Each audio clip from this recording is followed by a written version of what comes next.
আজকে নতুন আলুর ভর্তা বানাবো। তো ফার্স্টে আমি আলুগুলোকে কেটে ধুয়ে নিয়ে আসছি। এইদিকে একটা প্যান বসিয়ে দিলাম চুলার উপরে। এখন এটাতে পরিমাণ মতো পানি দিয়ে দিব, যতটুকু লাগে দিয়ে দিলাম। এরপরে এখন আলুগুলোকে এর ভিতরে দিয়ে দিব। দেখেছেন কি সুন্দর আলু, নতুন আলু দিয়ে ভর্তা খেতে সেই মজা। তোর শালার আলু উঠতেই চায় না, জাউরার ঘরের জাউরা। এরপরে দেখলাম আলুগুলো আমার হয়ে গেছে। এখন এটাকে আমি উঠিয়ে ছেঁকে নিব। এইদিকে আমি ভর্তা বানাতে চলে আসলাম। ফার্স্টে পেঁয়াজ কুচি দিয়ে দিলাম, এরপরে মরিচের গুঁড়া দিলাম। মরিচের গুঁড়া আমি অনেকগুলো একসাথে করে পাটা ভরে রেখে দিই, এটা আমি ব্লেন্ডারে গুঁড়া করে রাখি।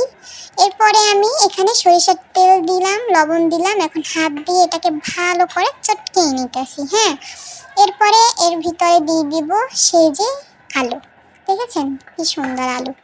এখন এই আলুটা দিয়ে ভালো করে চটকিয়ে নিতে হবে। আলুগুলো কিন্তু খুব ভালো করে সিদ্ধ হয়ে গেছে, দেখেই বুঝতেছেন কি সুন্দর মিশ হয়ে যাচ্ছে।